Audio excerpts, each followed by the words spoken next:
at the top of the hour. And so I'm going to go ahead and start with the very first SOAR Performance Group Revenue Leadership Webinar Series. So let's talk a little bit about what the Revenue Leadership Webinar Series is, as well as the specific topic and what we're going to cover for today.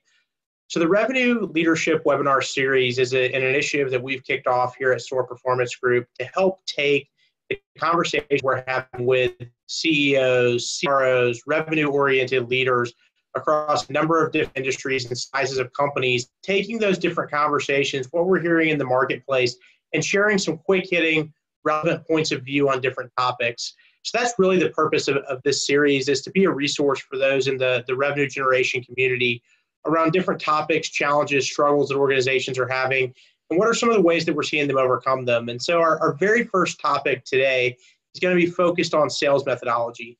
And the reason we selected this topic is that it's a topic that's been around for a long time. I mean, there's hardly anyone who's been in a revenue generating role that hasn't heard of sales methodology. But in spite of that, because of the rate of change around digital acceleration, the rate of changes in how customers are buying, the different ways that customers can now buy, this has really become a hot topic again.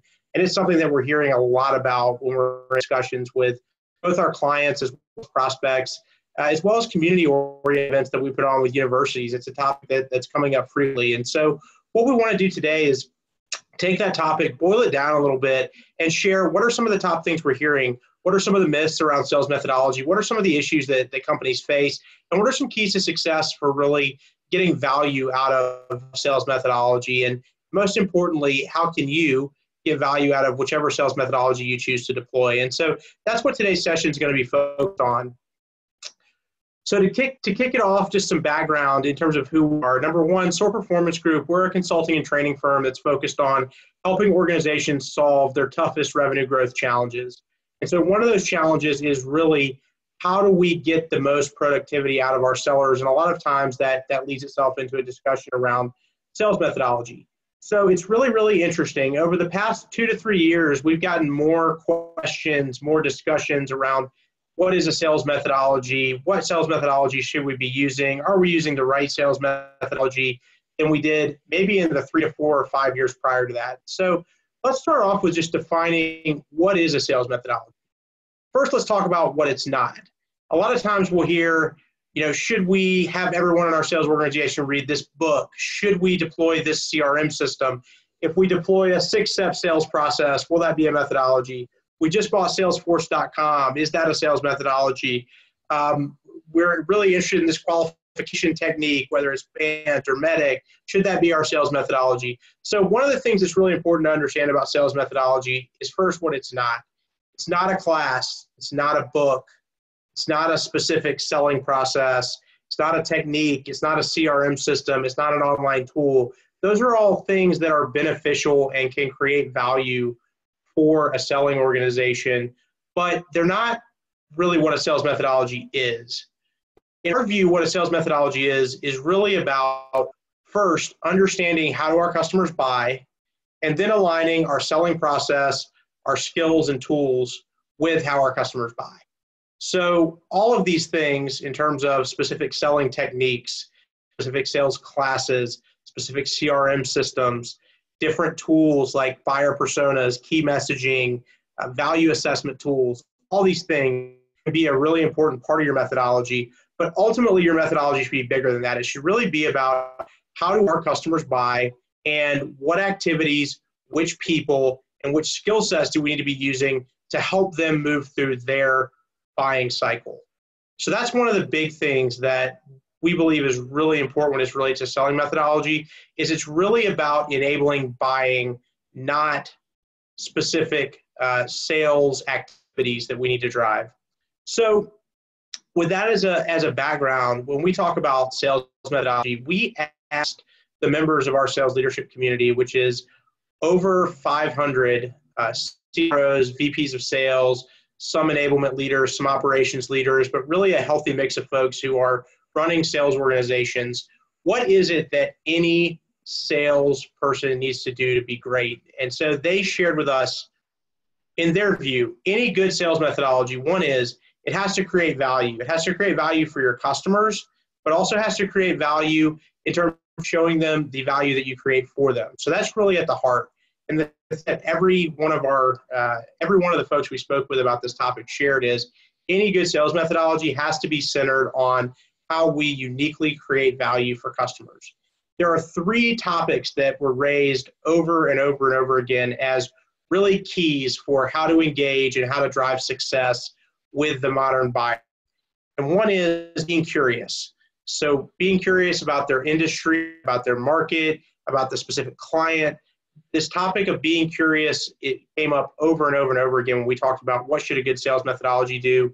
Enable our people to be curious and to drive curiosity was one of the top things that came up. And the reason that that one came up so frequently is the rate of change in terms of customers, their organization, the solution sets, the market is happening so quickly that people really can't keep up. And so this topic of being curious and ensuring that we're curious as we engage with our customers, one of the top things that came up in terms of what does a good sales methodology have to do. The second that came up is bringing perspective. And so one of the things you hear a lot about in the sales methodology community is this topic of insights. And so one of the things that we heard over and over again, though, is not necessarily that it's about insights, but it's really about connecting a perspective on what is happening in the world, what is our solution set, and what is our perspective on how that makes a difference for a customer and their business. So it's not just about having the knowledge or understanding the solution set, understanding the market, but it's really about connecting that knowledge, that understanding to the customer specific situation and bringing them a perspective about their business that really shapes their thinking.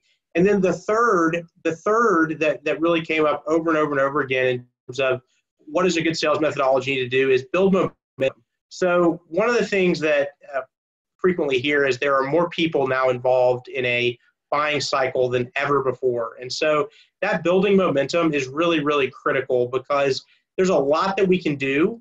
There's a lot that we can do in terms of understanding our customers' business, a lot that we can do in terms of doing a great job bringing them a perspective on how our solution set can really make a difference for them.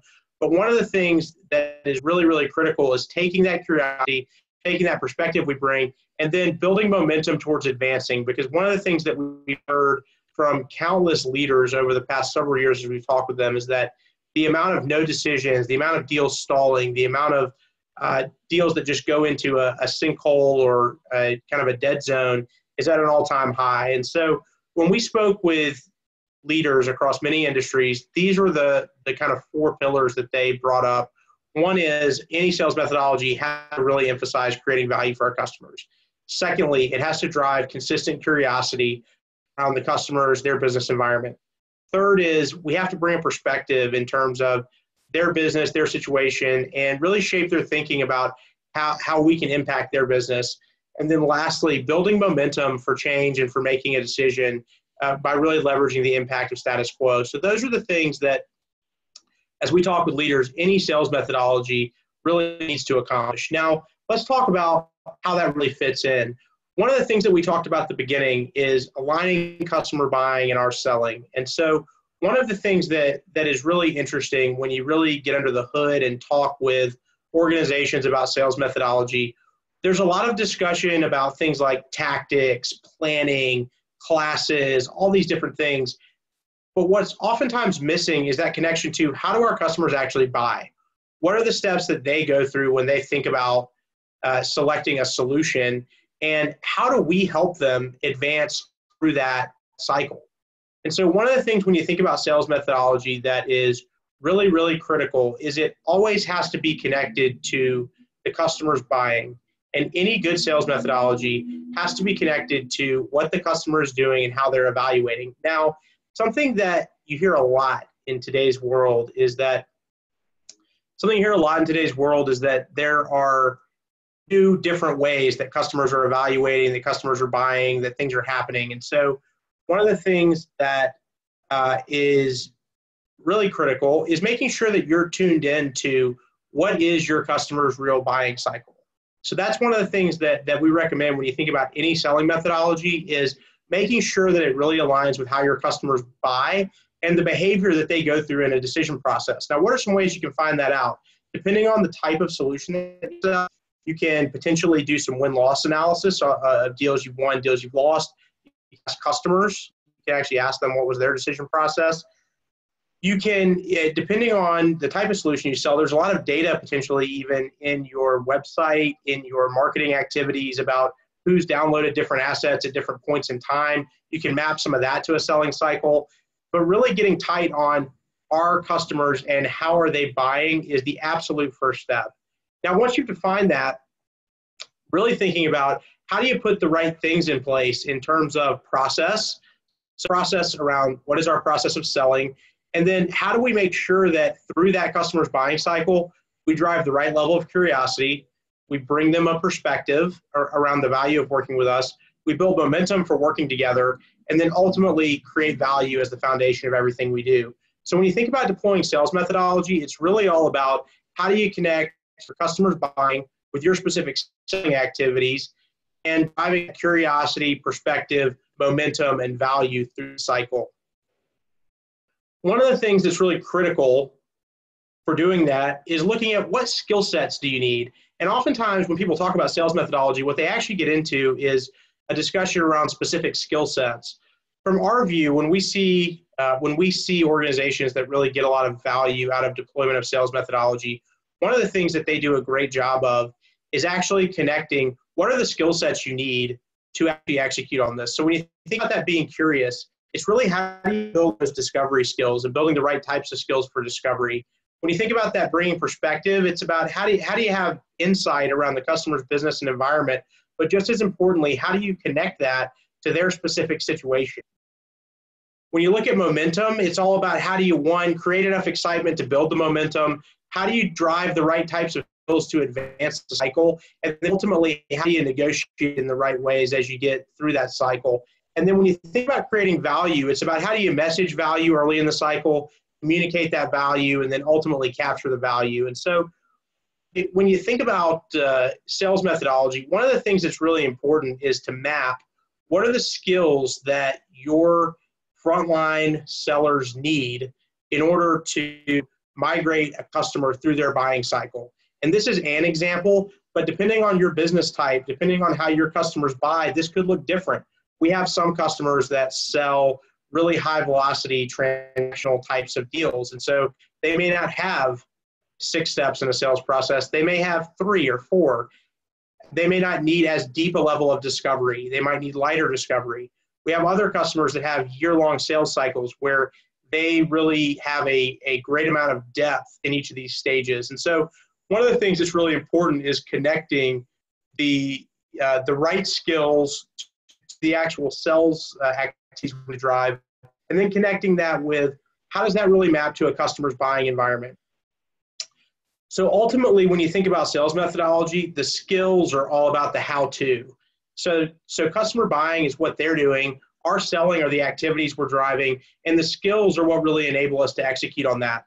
One of the other things that can be really powerful when you look at something like this is to actually map what types of tools, what types of collateral, what types of assets do we need at different stages in the cycle. One of the other things that can be really, really powerful is understanding based on what our customers are doing, how they're buying. Are there specific tools like a value assessment tool? Are there discovery guides? Are there persona-based messaging? Are there specific presentations that we need around the solution? Are there different assets that we need? And mapping those to, one, how they support our customers in terms of buying, but also in terms of how they support us in executing on some of these skill sets along the way.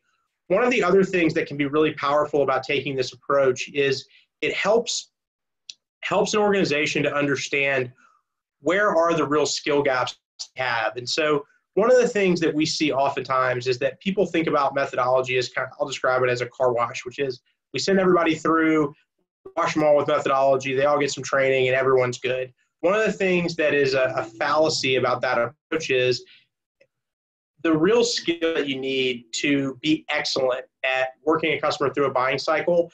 You can't get every single thing you need in 2 hours, 3 hours, a virtual session. But part of what mapping the skill sets to the actual buying cycle does is help you identify where are the leaking points. I mean, you can look at where do we have stalls, where are the issues, and then you can close those skill gaps in a very specific way that helps you to move the needle in terms of results. So a few thoughts there in terms of connecting the skill set to the actual customers buying that are really important.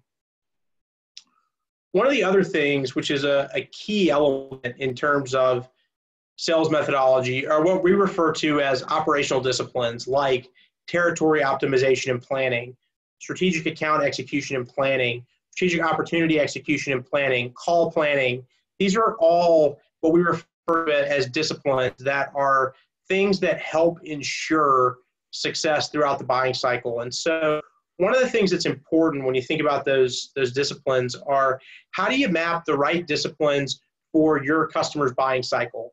So if you have huge customers and distributed account teams, lots of different folks that are involved in moving an opportunity forward, strategic account planning is probably really, really important.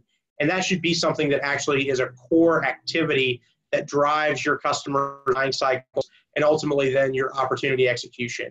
So that can be really important. If you have more of a territory-oriented sales organization, it may be more territory optimization that you're focused on.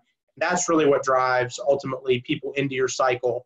If you have a highly segmented organization where you have BDRs, ISRs that then create sales opportunities, that might even be a key discipline, is that handoff between BDR, ISR, and the actual AE that then closes the deal. So the key thing that we see in this as it relates to sales methodology is, one, connecting your disciplines in terms of your operational disciplines, connecting that with your sales motion. So if you have a large account sales motion, strategic account planning is really important. If you have an account-based sales motion, but maybe not full strategic account, coming up with the right account planning approach and account planning methodology fits kind of that type of an approach is really important. If you have more of a territory-oriented sales force, having the right territory optimization, territory planning approach, really critical. If you have a more opportunistic or opportunity-oriented sales organization, having some real disciplines around opportunity qualification, deal qualification. But one of the things that we see that's often missing is people think about these as disparate things. They think about, we do account planning, then they think about we do deal review, then they think about we do sales training. In our view, when you think about sales methodology, you really need to bring it all together. And most importantly, you need to focus on, how do the customers buy, and how do our operational disciplines support them in that buying journey, and how do the specific selling activities and selling skills that we deploy help them make the best decision. That's what we really see it's all about, and that's what we see is really critical for success. So something important to consider in your organization as you think about sales methodology is, one, what are the specific skill sets that are essential for our people to migrate our customers through a buying cycle? And number two, how do we put the right types of operational disciplines in place to support our go-to-market strategy and to support how we engage with our customers? Something really important to think about. And then the third piece, which is really critical, is how do we connect those together? How do we make sure that the things we're doing from account planning and opportunity planning perspective are really connected to our selling cycle, connected to how our customers buy? And how are we ensuring that we have the right skills, that the skill sets we're building support the execution of our operating disciplines, and just as importantly, the execution of how our customers actually buy and make decisions for our solution. Something else that can be really, really helpful in terms of mapping all this together is really looking at a single view in terms of what is it that the customers are doing. So what is it the customers are doing in terms of their buying cycle? What are the specific sales stages that we're executing against with them? What's the business purpose of each? What are some of the opportunity milestones? So what are some of the key defining events that happen within each stage?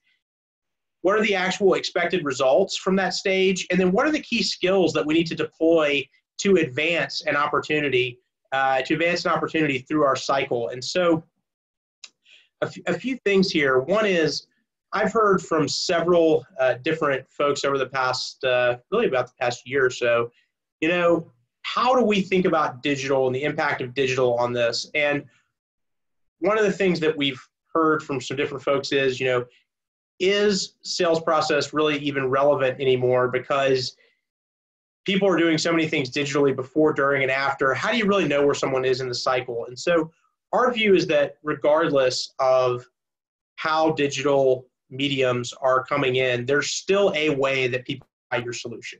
So there's still some form of process that someone's going to go through to consider, evaluate, and ultimately select potentially a solution that they're interested in. And so one of the areas where we see a lot of customers starting to think about this is how do they connect specific digital activities into the milestones? And so, for example, that might be specific assets that someone downloads off the website. It might be a specific event someone goes to, a webinar.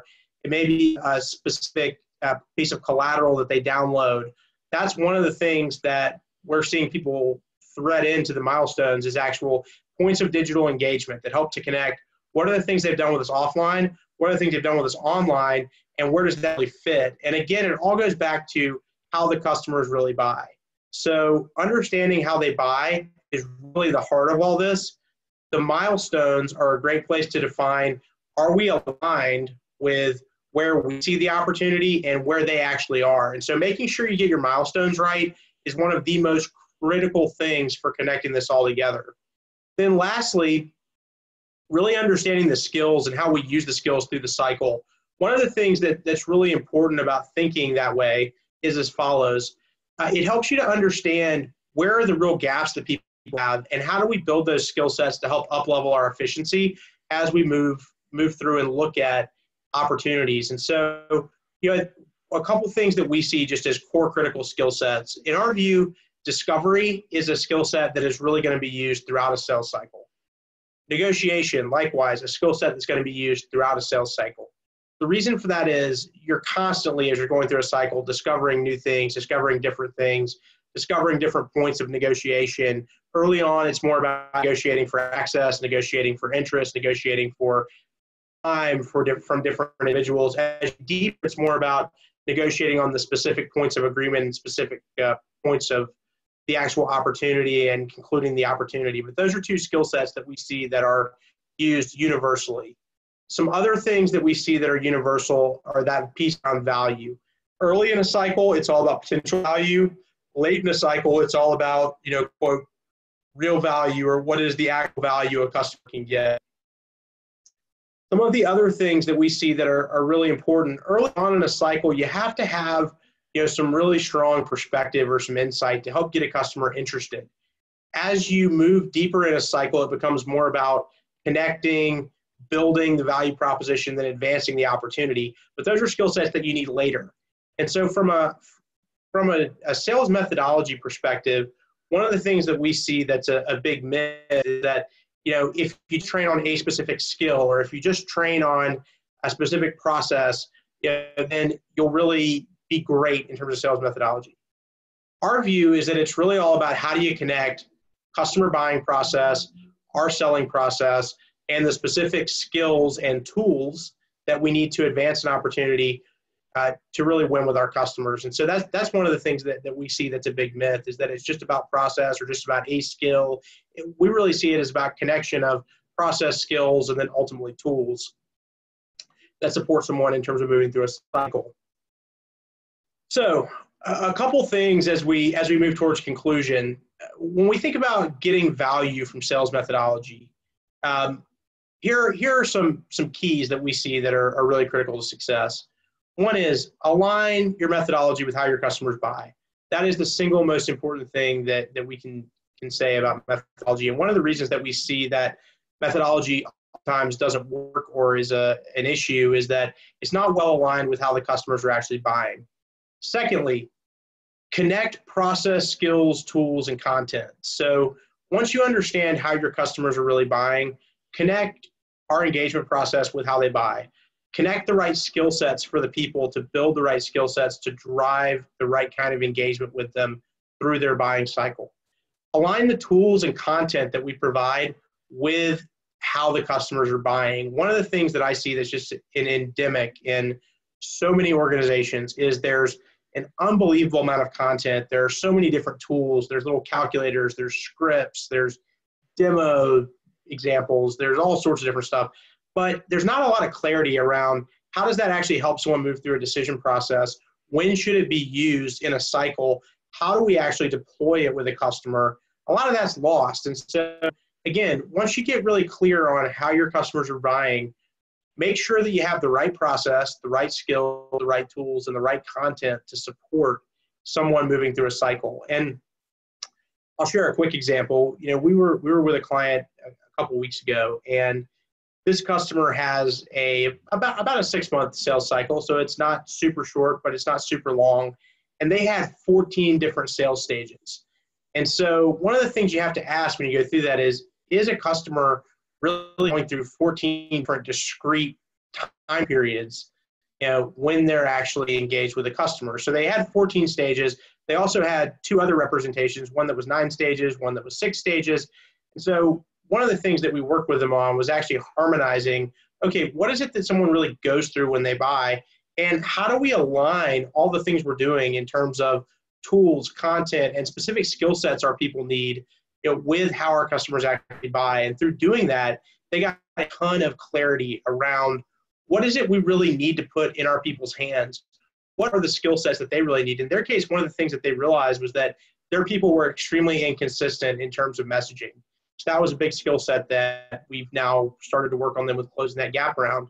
We work with another client where similarly they had a pretty strong sales process, but they had all these different tools and content and stuff, and none of it was really aligned with moving someone through a cycle. And so by getting really clear on what content they needed, when they needed it, where they needed it, they were able to reduce just a ton of noise that was coming at their frontline sellers and pretty dramatically increase those people's efficiency.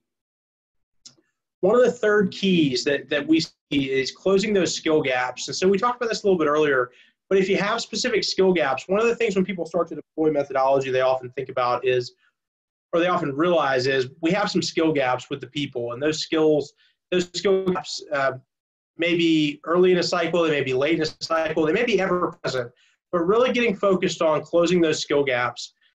2 other things that are really important, and I would say make a huge difference in terms of success around methodology, is coaching and reinforcement. So making sure that your people are effectively coaching to it and that it's connected to your account reviews, opportunity reviews, quarterly business reviews. So connecting that process around coaching and reinforcement is really critical. And the other thing that we see that's really important in terms of getting value out of sales methodology is measuring the right things. So when you think about deploying sales methodology, one is it's all about connecting with how do you help your customers move through their evaluation process better. But when you deploy a methodology, when you work on improving and getting more consistent in those different areas, one of the things that we see that's really important is to measure the right things. So if the goal is to decrease sales cycle, really focus on how are we deploying our methodology to decrease sales cycle. If it's about upping deal size, focus on that. If it's about increasing efficiency of sellers, make sure we're measuring how that's moving. But the other thing that's really important is on the front end, defining what is the specific behavior change and what is the specific change in terms of business direction that we want to see from deployment of methodology.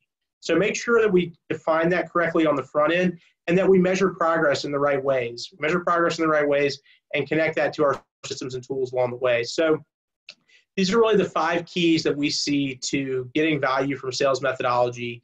And when we see customers that get a lot of value out of deployment of sales methodology, this is what we see them do differently from others who struggle.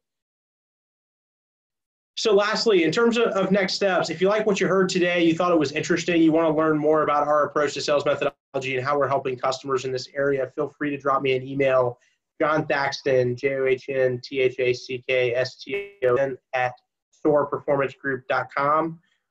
Our website, SOARperformancegroup.com. Follow us at LinkedIn, linkedin.com/company/SOAR Performance Group and join the sales leadership community. So one of the things that we do as part of our ongoing commitment to the sales community is provide opportunities for chief revenue officers, for sales leaders to come together and share what's working, what are the challenges they're having in their organization. So we invite you to participate in that. It's SOARperformancegroup.com/sales-leadership-community. And we hope this was valuable for you. Hope you got some new, fresh ideas related to sales methodology. and really look forward to continuing on with this webinar series, and we'll have some forthcoming topics. Thanks very much for sharing time out of your Friday, and I hope you each have a great weekend. Bye-bye.